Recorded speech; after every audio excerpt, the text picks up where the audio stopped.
Hello, today is Monday. It is November the 5th. The reading for today is John chapter 16.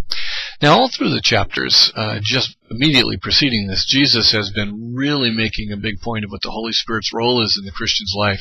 It's just wonderful stuff there.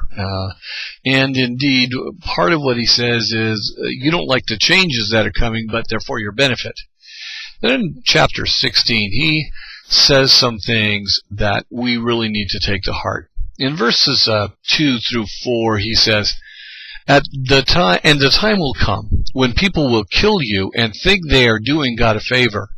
I am saying this to you now, so that when the time comes, you will remember what I said. And he ends the chapter with a similar kind of phrase, although in that one he says, don't be afraid, I have overcome the world. Peace I give to you.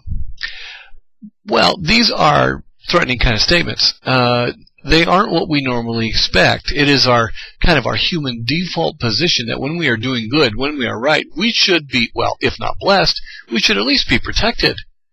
But that's not how it works.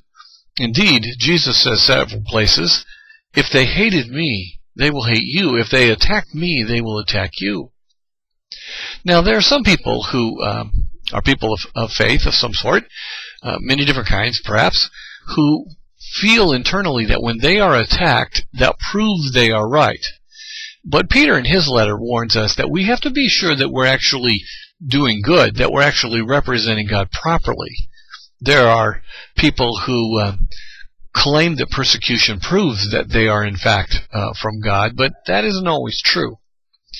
Well, what I want to address today is, for a few moments, is just this idea that if we are doing good and following God, nothing bad will happen or we'll have very little troubles.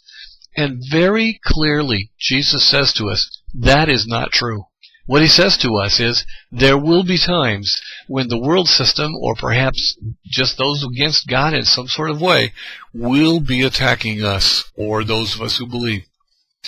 And we need to be ready for it. And the kicker is that he says, I'm telling you this so that when it happens, you'll remember I told you it would.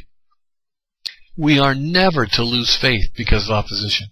We are never to lose faith because of being misunderstood. We are never to lose heart when we run into obstacles because of trying to follow Jesus.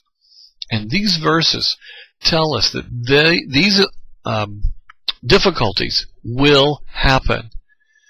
So my prayer for myself today is to remember this and to put myself in a position where I allow God's Spirit to lead me with courage and with a close following, a discipleship that accurately represents God and Jesus, and at the same time, not to make the false assumption that everything will be okay just because I'm following Jesus. Have a great week.